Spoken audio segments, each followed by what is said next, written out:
नमस्कार दोस्तों, आज हम राजा परीक्षित के इतिहास की कहानी के बारे में जानेंगे। राजा परीक्षित का जन्म आजमगढ़ में हुआ था। वह आजमगढ़ के शासक थे। आजमगढ़ की धरती को ऋषि मुनियों की धरती कहा जाता है और एक पवित्र धरती भी माना जाता है। महाराज परीक्षित बहुत ही धर्मात्मा, शक्तिशाली राजा थे। राजा परीक्षित के 2 भाई थे। एक बार राजा परीक्षित कुरुक्षेत्र की यात्रा कर रहे थे। तब उन्होंने वहाँ एक अद्भुत दृश्य देखा। वह दृश्य यह था कि एक बूढ़े बैल के 3 पैर टूटे हुए थे और उसके साथ एक गाय थी। उन दोनों के पीछे एक काले रंग का पुरुष राज चिन्ह धारण किए हुए खड़ा था। वास्तव में यह बूढ़ा बैल धर्म था, गाय पृथ्वी थी और यह काला पुरुष कल्कि था। बूढ़ा बैल और गाय आपस में बातचीत कर रहे थे कि अब कलयुग आ गया है और पृथ्वी पर देवताओं का वास नहीं रहेगा। इंद्रदेव वर्षा नहीं करेंगे, जिसके कारण प्रजा भूखी मर जाएगी। उनके इस संवाद को देखकर राजा परीक्षित ने उस पुरुष की तरफ देखा। इसके बाद राजा परीक्षित अपने धनुष पर बाण चढ़ाकर उस पुरुष को मारने के लिए तैयार हो गए। तब तक उस पुरुष ने उन राज चिन्ह को त्याग दिया और राजा परीक्षित के चरणों में गिर गया। इसके बाद राजा परीक्षित ने उन्हें माफ कर दिया। उस पुरुष ने राजा परीक्षित से कहा कि आप मेरे रहने का कोई स्थान दीजिए जहां पर मैं आपकी आज्ञा से निश्चित होकर रहूं। इसके बाद राजा परीक्षित ने कहा, तुम अहिंसा, क्रोध, मोह, लोभ इन 4 स्थानों में वास करो। इसके बाद उस कली पुरुष ने महाराजा परीक्षित से यह विनती की कि आप मुझे वह स्थान बताइए जहाँ पर यह चारों अधर्म एक साथ निवास करते हों। तब राजा परीक्षित ने उसे स्वर्ण स्थान बताया, जहाँ पर यह सब एक साथ निवास करते हैं, और इस प्रकार कलयुग का प्रारंभ हुआ। एक बार की बात है, राजा परीक्षित कहीं पर शिकार खेलने के लिए जाते हैं। चलते चलते वह बहुत ही थक जाते हैं और प्यास से व्याकुल उठते हैं। तब उन्होंने एक ऋषि को कुछ दूरी पर बैठे हुए देखा। तब वहां जाकर उन्होंने जल की उस ऋषि से प्रार्थना की। वह ऋषि उस समय ध्यान में मगन थे। उन्होंने राजा परीक्षित की बात नहीं सुनी। उस मुनि पर राजा परीक्षित को क्रोध आ गया और सोचा कि इन्होंने मुझे बैठने का भी स्थान नहीं दिया। उनके स्वर्ण मुकुट में कली का वास था, जिसके कारण उनकी बुद्धि विवेक शून्य हो गई थी। इसके बाद राजा परीक्षित वहां से चलने लगे। तभी उनकी दृष्टि एक मरे हुए सांप पर पड़ी। इसके बाद क्रोधित हुए राजा परीक्षित ने उत्साह को धनुष के अग्रभाग से उठाकर उस ऋषि के गले में टांग दिया। इसके बाद वह राजा वहां से चले गए। उनके इस अपराध का पता उस ऋषि के पुत्र को लगा। तब उनके क्रोध की भी कोई सीमा नहीं रही और उसने राजा परीक्षित को श्राप दिया कि मेरे पिता के गले में मरा हुआ सांप टांगने वाले और मर्यादा का उल्लंघन करने वाले उस राजा को 7वें दिन तक्षक सांप काट लेगा।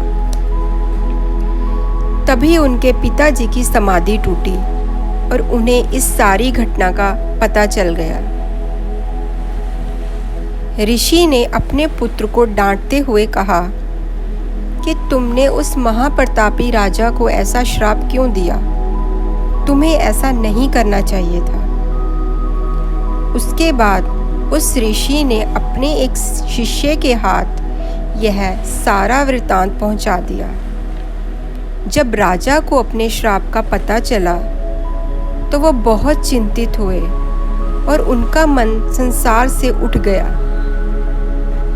इसके बाद राजा परीक्षित ने राज्य का सारा भार अपने पुत्र को सौंप दिया। राजा का यह हाल सुनकर सभी देव ऋषि राजा परीक्षित के पास पहुंच गए और उन्हें जाकर सहानुभूति दी। इसके बाद राजा परीक्षित ने उन सभी से यह प्रार्थना की कि आप मुझे तक्षक सांप से ना बचाकर केवल भगवान श्री कृष्ण की कथाओं को विस्तार में सुनाना आरंभ करें। राजा नदी के दक्षिण तट पर उत्तर की ओर मुंह कर बैठ गए और उन्होंने महर्षियों से पूछा, ऐसा कौन सा कर्म है जिसे व्यक्ति सब अवस्थाओं में कर सकता है, जिसके करने से कुछ भी पाप नहीं लगता हो। इसके बाद वहाँ पर जितने भी ऋषि मुनि थे वह आपस में वाद विवाद करने लगे।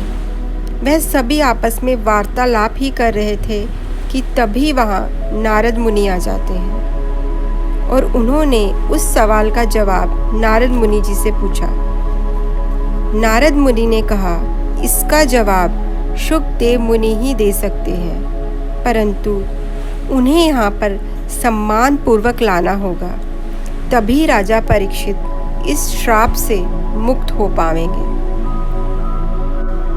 इसके बाद नारद मुनि और उनके साथ कुछ ऋषि शुकदेव के पास पहुँचे और उन्होंने राजा परीक्षित का सारा वृतांत उन्हें सुनाया।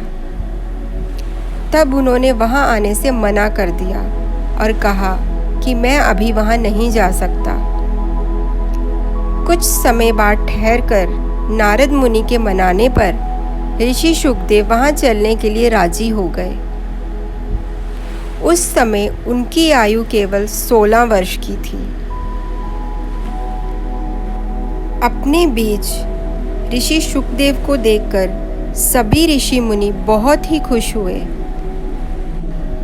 ऋषि शुकदेव की पूजा की और इसके बाद ऋषि ने प्रसन्न होकर यह बताया कि मोक्ष की इच्छा रखने वाले व्यक्ति को भगवान श्री हरि का गान करना चाहिए, उनके कथामृत को सुनना चाहिए। यदि व्यक्ति मरते समय श्री हरि का ध्यान कर ले तो वह मरकर श्री हरि का रूप धारण करता है।